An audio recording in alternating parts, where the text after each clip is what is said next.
ஒரு நாள் 2 பூனைகள் சேர்ந்து ஒரு வீட்டிலிருந்து ஒரு அப்பத்தை எடுத்தன. அந்த அப்பத்தை சாப்பிடுவதற்காக இரண்டாக பிரிக்கும்போது ஒரு பூனை அப்பம் சரி சமமாக பிரிக்கப்பட வேண்டும் என்று மற்ற பூனையுடன் சண்டையிட ஆரம்பித்தது. நான் தான் முதலில் அப்பத்தை கண்டேன், பிறகு பாவம் என்று உன்னையும் அழைத்தேன். எனவே எனக்குத்தான் பெரிய பாதி வேண்டும். நீ அப்பத்தை முதலில் கண்டவனாக இருக்கட்டும், ஆனால் நான் தான் அந்த வீட்டில் நுழைந்து கிழவியிடமிருந்து அப்பத்தை திருடினேன். எனவே எனக்குத்தான் பெரிய பாதி வேண்டும்.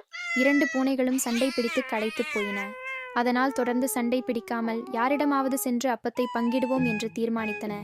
அதனால் 2 பூனைகளும் அப்பத்தை பங்கு பிரிப்பதற்காக ஒரு குரங்கிடம் சென்றன. குரங்காரே, எங்களுக்கு ஒரு உதவி செய்ய முடியுமா? என்ன உதவி வேண்டும் பூனையாரே? எங்களிடம் ஒரு அப்பம் உள்ளது. அந்த அப்பத்தை எங்கள் இருவருக்கும் சரி சமனாக பிரித்து தர வேண்டும். குரங்காரே, உங்களுக்கு முடியுமா இந்த உதவியை செய்ய? ஆமாம், இவ்வளவுதானா? பிரித்தால் போச்சு. குரங்கும் அப்பத்தை சமமாக பிரிக்க ஒரு தராசை எடுத்து வந்தது. அப்பத்தை 2ஆக வெட்டி தராசின் ஒவ்வொரு தட்டிலும் ஒவ்வொரு துண்டை வைத்து நிறுத்து பார்த்தது. தராசின் ஒரு தட்டு கீழே தாழ்ந்தது. அப்பொழுது குரங்கு அந்த தட்டில் இருந்த அப்பத்துண்டை எடுத்து ஒரு கடி கடித்துத்தான் சாப்பிட்டுவிட்டு மீதியை தட்டில் போட்டது.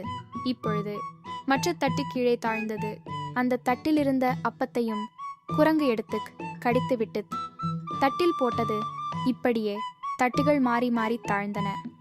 குரங்கும் மாறி மாறி அப்பத்துண்டுகளை கடித்து கடித்து சாப்பிட்டு கொண்டே இருந்தது. இப்படியே அப்பம் குறைவதை பார்த்த பூனைகள், நிறுத்துங்கள் குரங்காரே, நீங்கள் அப்பதை பிரித்தது போதும். மீதி உள்ள அப்பத்தை நாங்கள் இருவரும் பிரித்துக் கொள்கிறோம். தங்கள் தவறை உணர்ந்து பங்கு பிரிக்க வேண்டாம், நாங்களே பார்த்துக் கொள்கிறோம் என்று மீதமுள்ள அப்பத்தை தரும்படி கேட்டன.